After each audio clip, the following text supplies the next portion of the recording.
1 Coríntios, capítulo 15, verso 3 e 4. Antes de nós lermos, queria fazer uma breve introdução.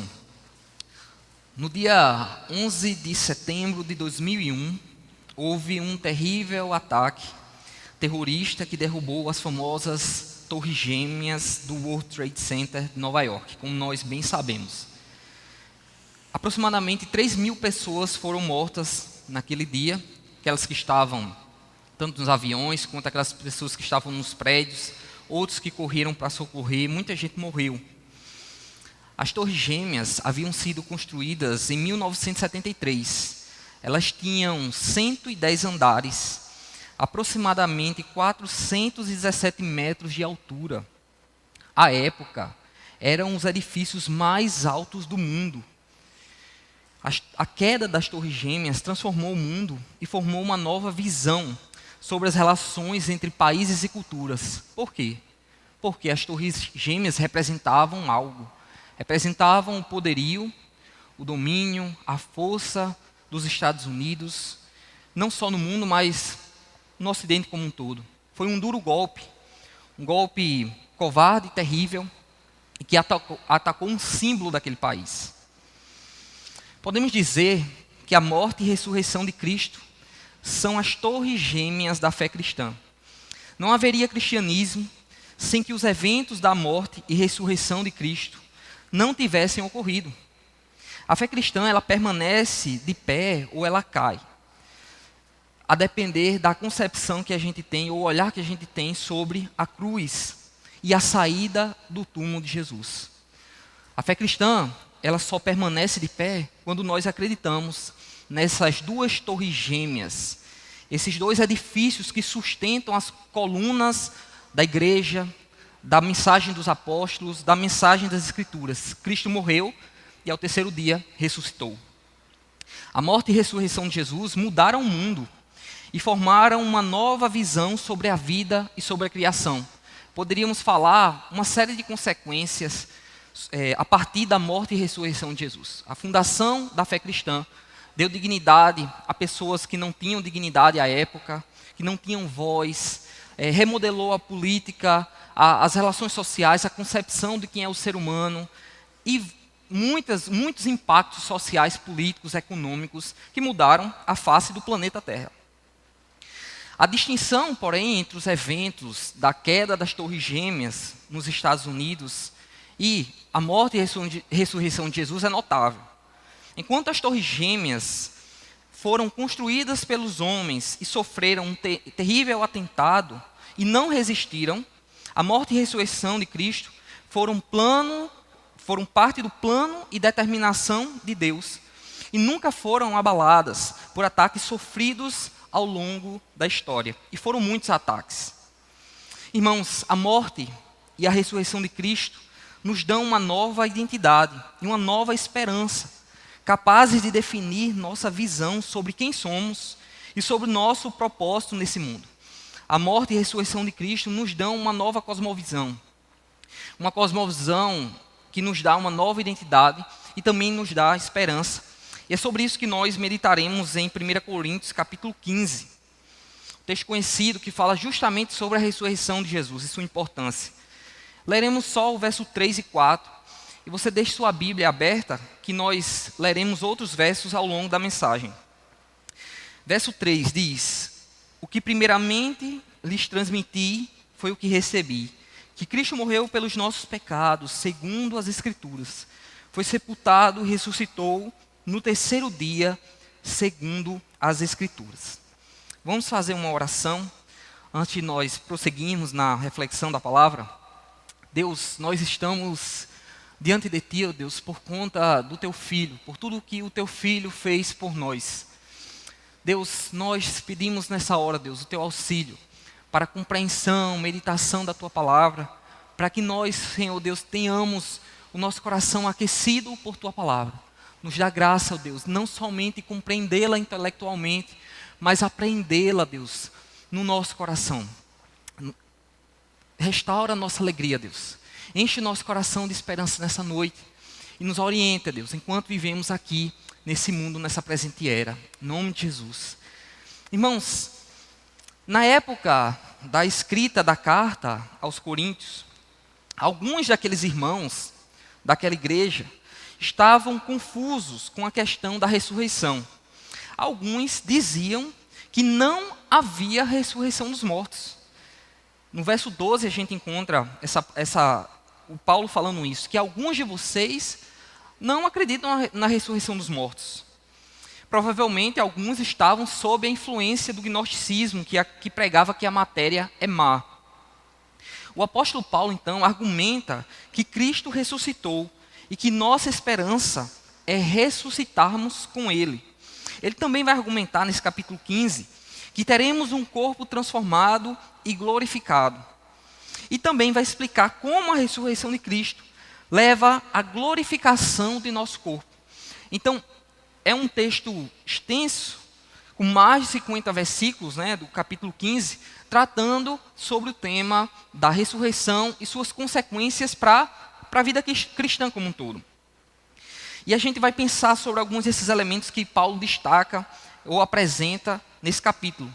O primeiro destaque que eu gostaria de fazer com os irmãos é que a ressurreição de Cristo nos dá uma nova identidade. Nós podemos ver isso entre o verso 1 e o verso 34. Nós não leremos todos esses versos, mas vamos fazer alguns destaques sobre isso e a consequência da ressurreição de Cristo sobre a nossa identidade. O verso 3 diz: o que primeiramente lhes transmiti foi o que recebi, que Cristo morreu pelos nossos pecados, segundo as Escrituras. Foi sepultado e ressuscitou ao terceiro dia, segundo as Escrituras. Apareceu a Pedro e depois aos 12. Depois disso, apareceu a mais de 500 irmãos de uma só vez, a maioria dos quais ainda vive, embora alguns já tenham adormecido. Depois apareceu a Tiago, e então a todos os apóstolos. Depois destes, apareceu também a mim, como a um que nasceu fora de tempo. Ficamos por aqui no verso 8. Vejam, do verso 3 ao verso 8 que nós lemos, nós observamos que o apóstolo Paulo testemunha o evento da ressurreição de Cristo. O apóstolo Paulo diz que Cristo morreu, ele foi sepultado e ressuscitou ao terceiro dia. Tudo isso aconteceu não de forma metafórica ou por mera aparência. Isso aconteceu de fato, por realidade concreta. Dito isso, o apóstolo Paulo destaca que mais de 500 pessoas testemunharam que viram o Cristo ressurreto de forma física e corpórea. Viram Cristo ressurreto de forma física e corpórea. Mais de 500 pessoas. As pessoas que testemunharam não eram pessoas qualquer da época. Eram pessoas que tinham um caráter aprovado naquela comunidade em que viviam e eram, portanto, dignas de confiança. Tiago, os apóstolos, próprio Paulo e todos os demais eram religiosos, pessoas que criam em Deus e gozavam de bom testemunho naquela comunidade. E foram mais de 500 pessoas testemunhando a mesma coisa. Nós vimos Jesus em corpo físico, ressurreto. Depois de tê-lo visto sendo pendurado no madeiro, colocado no sepulcro, e no terceiro dia nós vimos a pessoa de Cristo. Além disso, essas pessoas que viram Jesus integravam diferentes grupos e viram a pessoa de Jesus em momentos diferentes. O próprio apóstolo Paulo vai ver a pessoa de Jesus bem depois. Ele persegue, ele era Saulo, persegue a igreja, enfim. Então, mesmo assim, ele vê a pessoa de Jesus ressurreta. Então, pessoas de diferentes grupos, em diferentes momentos, pessoas dignas de confiança por terem um caráter aprovado. Tudo isso indica que o testemunho da morte e ressurreição de Jesus é crível e merece confiança. Então, o apóstolo Paulo faz esse destaque de que a morte e ressurreição de Cristo foram literais. E as pessoas que testemunharam dessa morte e ressurreição merecem confiança. O testemunho é fidedigno. Dito isso, esse testemunho começa a formar a identidade da fé cristã. O povo cristão é o povo da cruz e da ressurreição. O cristão é aquele que crê na obra de Cristo e compartilha de sua experiência. O cristão, ele testemunha da morte e da ressurreição de Cristo. E a partir desse momento, ele começa a ter por obra do Espírito Santo, a sua identidade, quem ele é, transformada. O crente ele vai confiar na obra de Cristo e ele vai assumir a vida de Cristo. Essa é uma consequência fundamental para aquele que crê na morte e na ressurreição de Jesus. Onde podemos amparar isso? O apóstolo Paulo, em Filipenses, no capítulo 3, verso 10, ele diz o seguinte: quero conhecer Cristo, o poder da sua ressurreição e a participação em seus sofrimentos, tornando-me como ele em sua morte, para de alguma forma alcançar a ressurreição dentre os mortos. O destaque aqui é perceber que quando o apóstolo Paulo pensa na morte e ressurreição de Cristo, ele fala de uma forma que ele traz essa obra de morte, sofrimento, morte e ressurreição para si. De novo, o poder da ressurreição, participação em seus sofrimentos, tornando-me como ele em sua morte, para de alguma forma alcançar a ressurreição, como ele alcançou. A identidade cristã nada mais é do que olhar para a morte, a ressurreição de Cristo, apropriar-se da morte e ressurreição de Cristo, e fazer com que isso se torne o fio condutor da vida, a orientadora da vida, as marcas de Cristo, marcadas na mente e no coração do cristão. A ressurreição impactou a forma do apóstolo Paulo se ver no mundo, antes de ver o mundo. Paulo passou a se ver diferente. A partir de sua conversão, a identidade do apóstolo Paulo passou a ser moldada pela vida e obra de Cristo, pelos sofrimentos, morte e ressurreição de Cristo. O apóstolo Paulo compreendeu que ser cristão é buscar espelhar a vida, a morte e a ressurreição de Jesus. Significa tornar-se imitador e participante da cruz e ressurreição de Cristo, morto para os pecados e vivo para uma nova vida. E é exatamente isso que Jesus faz, ilustra, quando ele nos ordena sermos batizados.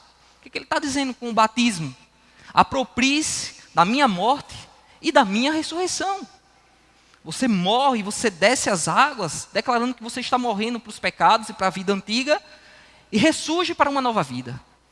O apóstolo Paulo compreendeu isso muito bem, quando ele fala que quer participar dos sofrimentos de Cristo, para que ele possa, à semelhança de sua morte e da sua ressurreição, participar da vida de Cristo.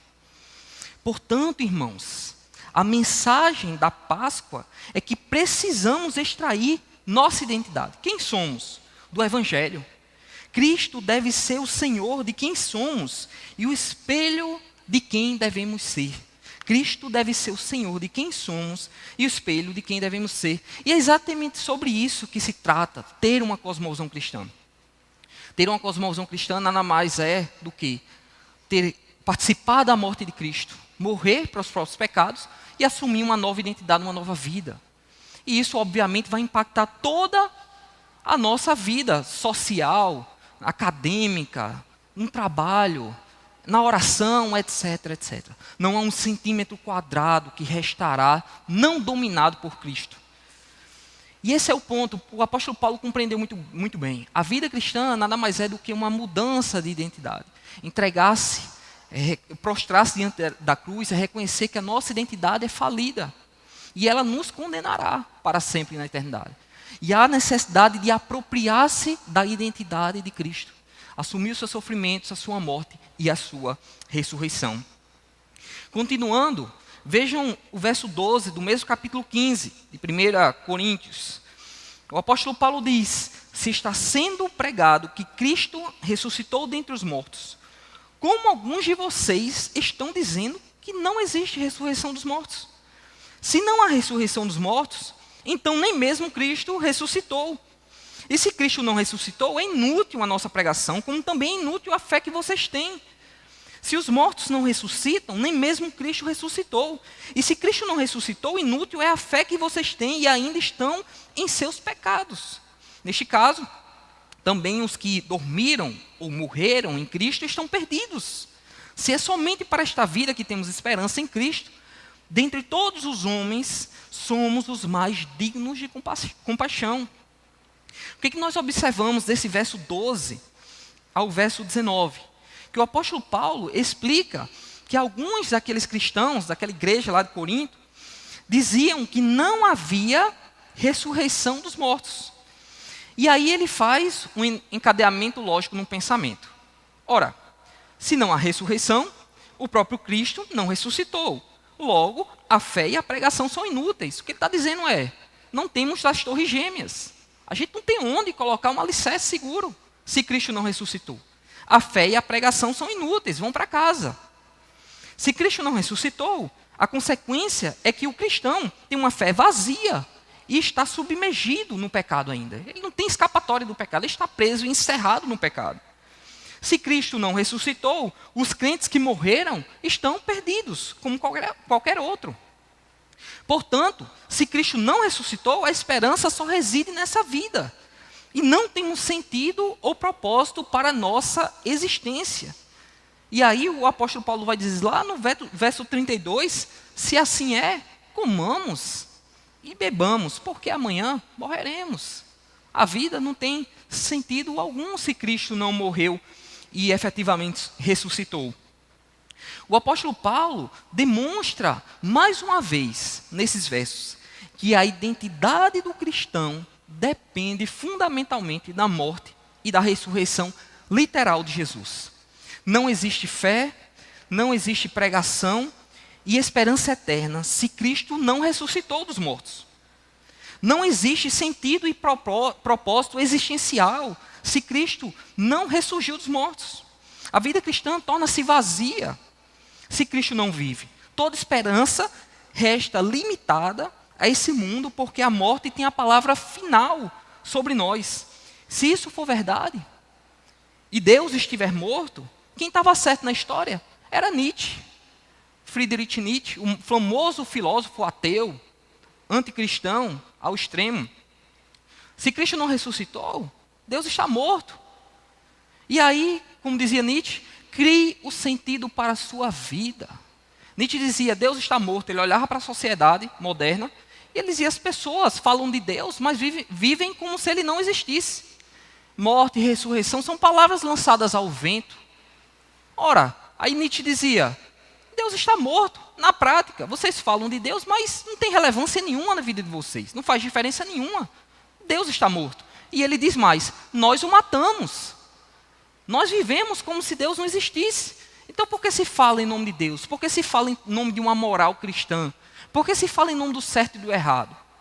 Se Deus não existe, não tem parâmetro nenhum para nada. Não tem esperança para nada. E aí ele vai dizer, olha, crie sentido para a sua vida. Viva a vida conforme você quer. A nossa sociedade é extremamente nietzschiana na prática. Você lê, você fica impressionado. Exatamente, ele dizia, olha, aproveite a vida. Viva a sua vida. Crie sentido para a sua vida. Por quê? Porque Deus está morto. E tudo muda se Deus está morto. Tudo muda. Não tem verdade, não tem objetividade, não tem uma moral objetiva. Não tem o que julgar.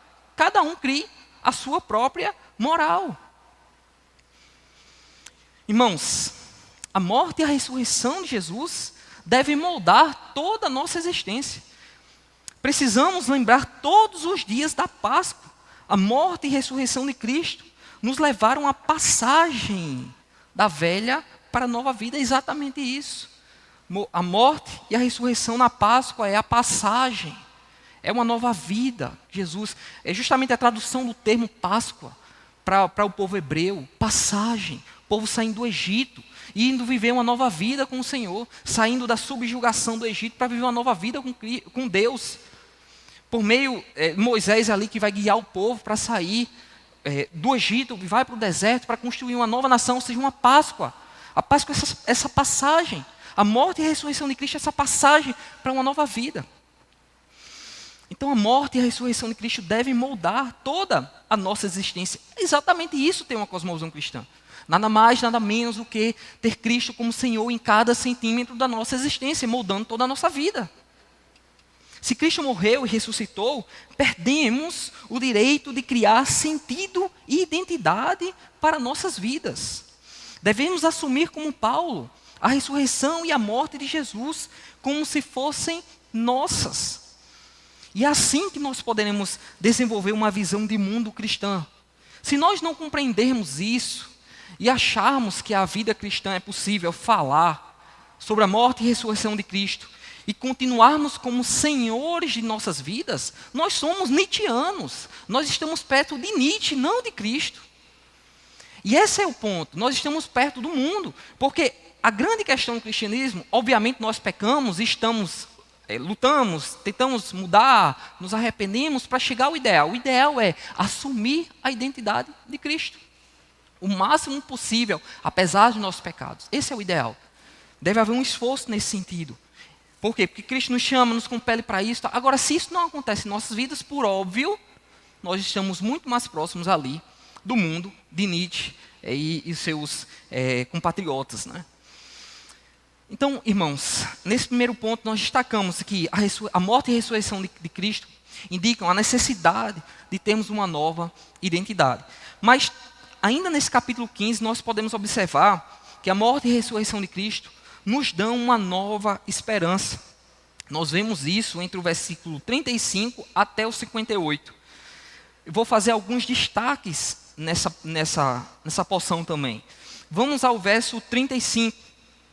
O apóstolo diz o seguinte: alguém pode perguntar, como ressuscitam os mortos? Com que espécie de corpo virão? Aí no verso 42, assim será com a ressurreição dos mortos. O corpo que é semeado é perecível, e ressuscita imperecível. É semeado em desonra e ressuscita em glória. É semeado em fraqueza e ressuscita em poder. É semeado um corpo natural e ressuscita um corpo espiritual. Se há corpo natural, há também corpo espiritual. Fiquemos nesse verso 44. Vejam, o apóstolo Paulo coloca um problema aqui, no verso 35. Como ressuscitam e que espécie de corpo terão? O apóstolo Paulo vai agora introduzir uma doutrina que a gente chama na teologia de glorificação. A glorificação é justamente o momento em que o corpo do cristão, do crente, vai ser transformado para que ele se torne a semelhança do corpo ressurreto de Cristo e assim ele possa gozar da vida eterna. Então, é o estágio final de fechamento do plano da salvação de Deus. Deus se prega o evangelho, o Senhor alcança nosso coração, nos faz crer no Evangelho, nós somos justificados, a nossa dívida está paga diante do Senhor. A partir disso, nós devemos viver uma vida de santidade até o fim dos dias e com expectativa de que o Senhor virá e nos resgatará. Se nós morrermos e Cristo não tiver voltado, um dia nós cremos que o Senhor vai nos chamar e vai nos levantar dos mortos e vai transformar o nosso corpo para vivermos com Ele eternamente. Essa última parte da história de ser levantado dos mortos, né, e ter o corpo transformado, a gente chama de glorificação. E é justamente sobre isso que o apóstolo Paulo vai falar a partir desse verso 35. Então o problema é como ressuscitam e que tipo de corpo a gente vai ter. E aí o apóstolo Paulo faz uma analogia sobre a necessidade de uma semente morrer primeiramente antes que ela floresça, né? Dizendo que a necessidade do o corpo do ser humano vai entrar em estado de deterioração, mas será ressurreto uma nova vida, né? Com um corpo transformado. E aí mais à frente, justamente nesse verso 42, ele vai fazer alguns paralelos bastante interessantes. Ele vai explicar as transformações do corpo do cristão. Ele vai dizer que da passagem do estado natural esse que é o momento presente, né, o nosso corpo natural, a semelhança de Adão, né, passível da morte, né, passível de morrer. Ele vai falar dessa passagem do momento do corpo natural para o corpo espiritual, o corpo glorificado. E aí ele vai fazer esses paralelos, e usa essa linguagem, né, semeado, fazendo analogia com a semente que morre e depois floresce. Então, os paralelos que o apóstolo Paulo faz esse corpo de perecível se tornará imperecível. O que ele quer dizer com isso? Ele não terá fim, né? Ele não será mais destruído, né? Não estará mais passível de destruição. O corpo de desonrado se tornará glorioso. O corpo de fraco se tornará poderoso. De natural se tornará espiritual. Então, a gente vê justamente do verso 42 ao 44, nós lemos esses paralelos, né? Da fraqueza para a força, do natural para o espiritual, da desonra para a glória. Dito isso, o corpo transformado na ressurreição se tornará livre da corrupção, da morte, e glorioso e forte, físico e espiritual. São todos esses elementos que estarão presentes no corpo transformado, ou corpo glorificado. Um corpo livre da corrupção da morte, um corpo glorioso e forte, e um corpo físico e espiritual. Então o apóstolo Paulo nos lembra que na nossa condição natural nós vamos morrer. E nosso corpo vai descer à sepultura. Nós vamos morrer. Ele nos lembra que nossa vida é frágil e que um dia nós teremos fim e seremos plenamente esquecidos nesse mundo. Plenamente esquecidos nesse mundo. A vida, para quem não crê no Senhor, é realmente sem sentido nenhum. Sem sentido. Que sempre me espanta, né, eu vivo muito em ambiente universitário, é quando alguém que não crê na ressurreição de Cristo, ela acha que a vida pode ter algum sentido. Ora, como diz o apóstolo Paulo, olha, a gente vai morrer, a gente vai ser esquecido. O corpo vai perecer. E aí, se não houvesse a ressurreição, nossa visão sobre a vida e sobre o mundo, a visão coerente, se não há ressurreição dos mortos, a visão coerente sobre a vida e sobre o mundo é fatalista. É a visão mais coerente, é aquela visão que diz assim, o que será de ser, será. Tanto faz como tanto fez. Nada faz sentido, tudo é vento que passa e somos poeiras lançadas ao vento, sem propósito. Poeiras, tem músicas famosas falando disso, né? Nosso tempo passa rápido, né? Um piscar de olhos. Somos poeiras lançadas ao vento, nada faz sentido. O ponto é que o interessante perceber é que, de fato, se não houve ressurreição dos mortos, a visão coerente é essa, é a visão fatalista. Porque nada faz sentido. Porque um dia, por mais que você se esforce, seja um bom cidadão, etc., você vai morrer, vai perecer. Você pode ter vivido como uma Madre Teresa de Calcutá, ou pode ter vivido como um ditador, como Stalin, por exemplo. Ora, se não há Deus, se não há ressurreição dos mortos, se não há julgamento, ora, então ter sido bom, ter sido perverso nessa vida, não faz sentido. Ninguém vai julgar mesmo os nossos atos. Então aí o fatalismo realmente faz algum sentido. Então o apóstolo, face a isso, né, o apóstolo Paulo nos dá outra perspectiva sobre a vida e sobre o corpo. Ele nos diz que aquele que crê no Evangelho de Cristo deve ter uma visão de esperança sobre a vida.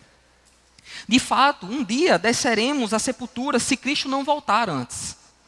Sim, o nosso corpo vai perecer e seremos esquecidos nesse mundo.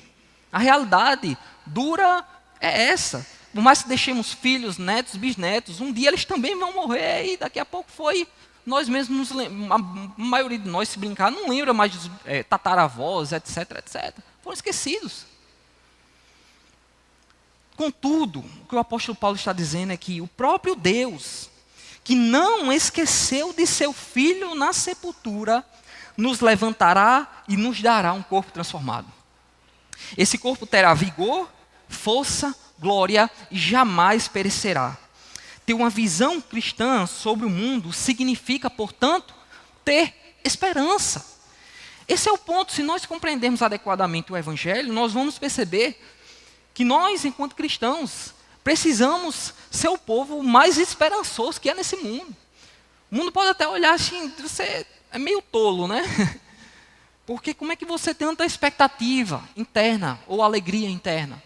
Ora, porque Cristo morreu e ressuscitou. E essa é a explicação cristã, para ter esperança. Cristo morreu e ressuscitou. E Ele vai fazer. Eu posso morrer, mas um dia o Senhor vai me ressuscitar dentre os mortos. E essa é a esperança do cristão. Ora, meus irmãos, por que não falamos sobre a morte? Se a Bíblia fala tanto sobre isso, e se a vida traz infortúnios como esse, se é um fato da vida. Irmãos, nós não podemos fugir da realidade ou deixar de encarar a realidade. E a realidade é dura. Mas há esperança. O ruim é se não houvesse esperança, não houvesse solução para isso. Então, o cristão, ele enfrenta essa realidade com expectativa e esperança, porque ele sabe que receberá um corpo transformado e glorificado. E isso que nos faz ser um povo diferente, um povo com expectativa. Vejamos agora o verso 49.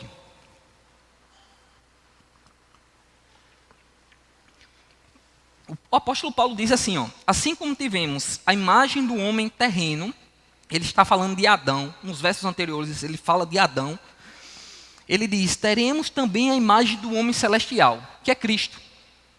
No verso 51, eis que eu lhes digo um mistério. Vem o mistério de Paulo. Olha aí. Nem todos dormiremos, mas todos seremos transformados. Num momento, num abrir e fechar de olhos, ao som da última trombeta. Pois a trombeta soará, os mortos ressuscitarão incorruptíveis, e nós seremos transformados. Pois é necessário que aquilo que é corruptível se revista de incorruptibilidade, e aquilo que é mortal se revista de imortalidade. Quando, porém, o que é corruptível se revestir de incorruptibilidade, e o que é mortal de imortalidade, então se cumprirá a palavra que está escrita, a morte foi destruída pela vitória. Olha só que esse texto é tremendo. Preste bem atenção. De acordo com o apóstolo Paulo, nossos corpos foram criados à semelhança do corpo de Adão, homem natural. Um corpo natural do pó da terra e perecível, passível de morte. Contudo, ao ressuscitarmos, teremos um corpo à imagem do corpo de Cristo. E o que tem de elementos desse corpo de Cristo? A gente observa nas Escrituras que quando Cristo ressuscitou e apareceu aos discípulos, ele tinha um corpo físico e glorioso. A gente observa que o apóstolo João diz que quando ele se manifestar, nós seremos semelhantes a Cristo, ao corpo, teremos um corpo semelhante ao dele, pois o veremos como ele é. E o apóstolo Paulo, em Filipenses, diz, Cristo transformará o corpo da nossa humilhação para ser conforme ao corpo da sua glória. Ou seja, receberemos um corpo semelhante ao corpo de Cristo. Então, volte no verso 49. Assim como tivemos a imagem do homem terreno, Adão, teremos também a imagem do homem celestial. Aí, Paulo, quando ele fala isso, ele vai revelar um mistério. Lá vem o mistério de Paulo no verso 31. 51, melhor. Ele diz no verso 51 e 52. Quando Jesus voltar, os cristãos que estiverem vivos serão transformados. E os crentes que tiverem morrido ressuscitarão com corpo incorruptível. Quem estiver vivo na volta de Cristo terá o seu corpo misteriosamente transformado, glorificado. Quem tiver morrido será levantado dentre os mortos e terá o corpo transformado, à semelhança do de Cristo. De modo que vivos e os mortos terão corpos semelhantes ao de Cristo. Essa é a glorificação. E esse é o mistério que Paulo está tratando. E aí ele vai justamente dizer que o que é corruptível, ou seja, aquele corpo que pode morrer, se tornará incorruptível, não mais poderá morrer. Ele está falando de quem? Dos crentes que estiverem vivos. E ele vai dizer, aquele corpo que morreu será revestido de imortalidade. Ou seja, aqueles que estiverem mortos serão levantados dentre os mortos e receberão um corpo. O seu corpo será transformado e revestido de imortalidade. Ou seja, ele não será mais passível de morte. Quem estiver vivo não terá o corpo mais passível de ser corrompido pela morte. Quem estiver morto será ressuscitado e o seu corpo não será mais passível de morte. Será um corpo imortal. Nesse momento, aqui está a cereja do bolo preciosa. Paulo diz algo extraordinário, irmãos. Quando ele revela esse mistério, olha como ele conclui. Ele vai dizer, a morte foi destruída. É quando acabou com a morte. Geral, acabou. Game over para a morte. É o momento da consumação final da redenção. A morte terá fim. Porque o que acontece? O crente está vivo hoje, ele crê no Evangelho, ele já tem nova vida, ele sabe que a morte não tem a palavra final sobre ele.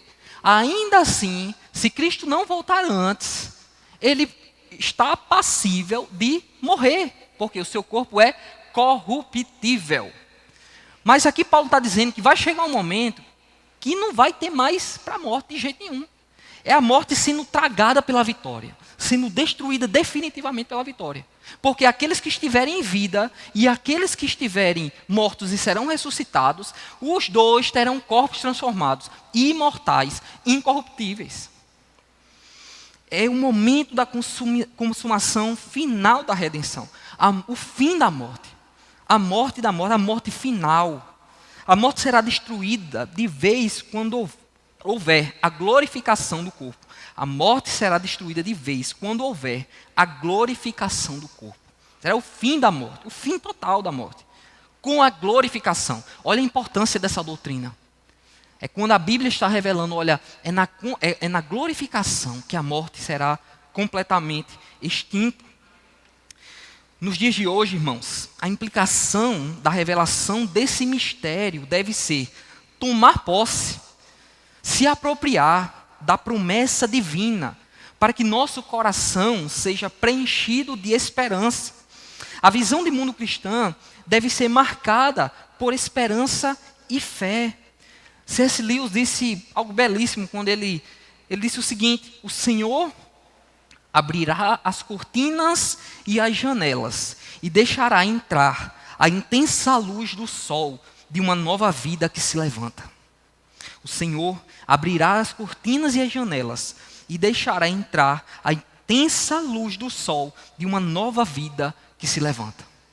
Essa é a expectativa do cristão, a esperança do cristão. É exatamente isso que deve ser o combustível no nosso coração. Não haverá mais pelo que lamentar ou enfermar. Nossos corpos e memórias serão plenamente curados. Eu e você vamos ressuscitar e teremos corpos transformados. O apóstolo Paulo, irmãos, desejava que essa verdade fosse um combustível a nos animar e orientar nossa vida cristã nesse mundo, ou nossa visão, nossa cosmovisão cristã nesse mundo, para que a gente se tornasse operante para a glória de Deus, em todas as áreas em que atuamos. Ele diz, lá no verso 58, desse mesmo capítulo 15 de Coríntios, ele diz: mantenham-se firmes e que nada os abale. Sejam sempre dedicados à obra do Senhor, pois vocês sabem que no Senhor o trabalho de vocês não será inútil. Vejam, o que o apóstolo Paulo conclui quando ele fala desse mistério, ele fala da ressurreição, fala do mistério da transformação do corpo, falou da nossa identidade, falou de tantas coisas importantes. Ele diz que tudo isso seja combustível no coração de vocês, para que vocês se tornem operantes dedicados à obra do Senhor, para a glória de Deus. E aí leia-se obra do Senhor, não apenas igreja, mas no amplo sentido em cada área da nossa vida. Na segunda-feira no trabalho, nos estudos na universidade, na faculdade, numa discussão sobre a economia, sobre a criação do mundo, na biologia, ou qualquer outra área em que o Senhor possibilitar que a gente ponha a mão, que a gente faça isso como obra para o Senhor. Motivado pelo quê? Pela morte e pela ressurreição de Cristo. Essa é a conclusão de Paulo.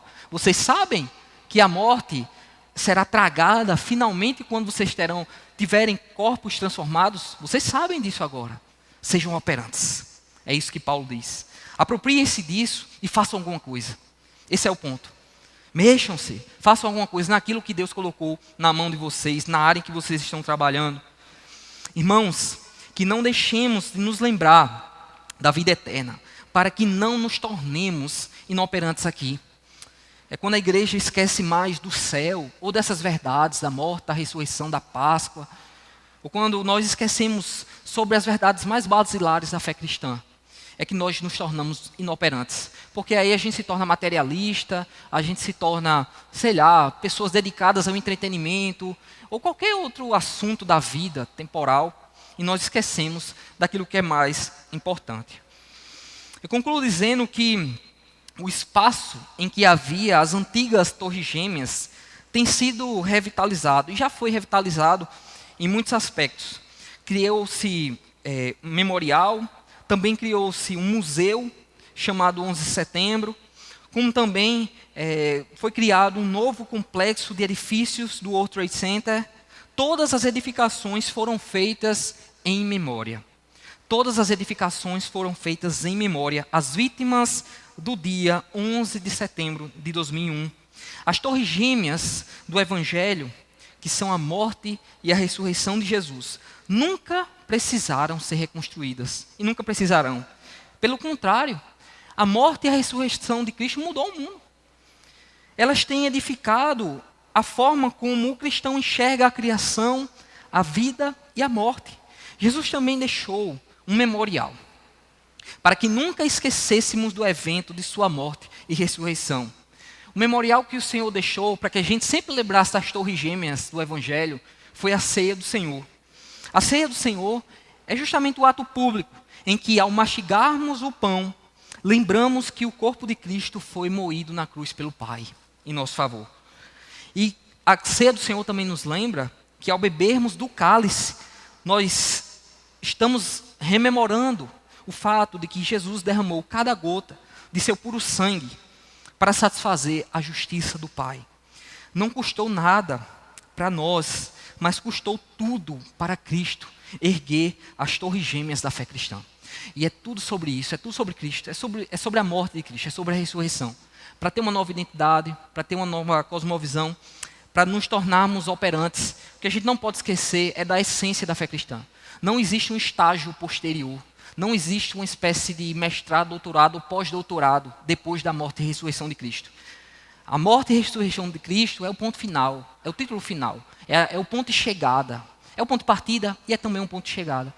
E é exatamente sobre isso. As torres gêmeas do Evangelho são a morte e a ressurreição de Cristo, em que nós nos movemos, existimos, né, e pensamos, refletimos, desenvolvemos cosmovisão cristã. Amém, irmãos? Espero que Deus tenha abençoado seu coração com essa mensagem. Vamos fazer uma oração para finalizarmos. Deus, nossas vidas, ó Deus, estão em Tuas mãos. Nossas vidas, ó Deus, são frágeis, como a Tua palavra nos ensina e nos lembra.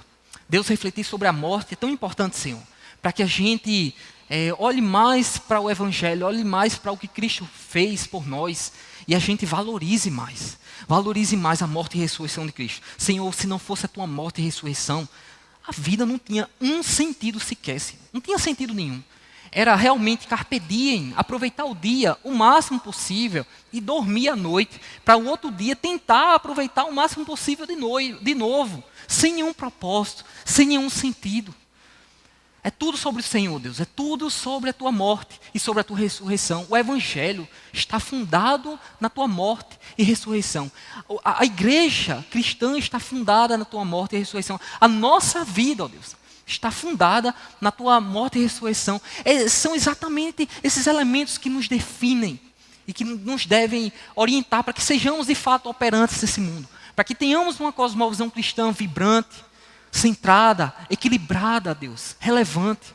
Nos ajude, Deus, para que a gente não perca a esperança, Deus. Para que a gente seja o povo da esperança nesse mundo. Para que a gente sempre lembre, Deus, que Roma pode estar pegando fogo. O mundo pode estar desabando. A Babilônia pode estar caindo, Deus, mas nossa fé está no Senhor. Nos ajude nesse sentido. Fortaleça-nos, ó Deus. Lembre-nos sempre da Páscoa. Que não seja só o final de semana, Deus. Que amanhã a gente lembre da Páscoa.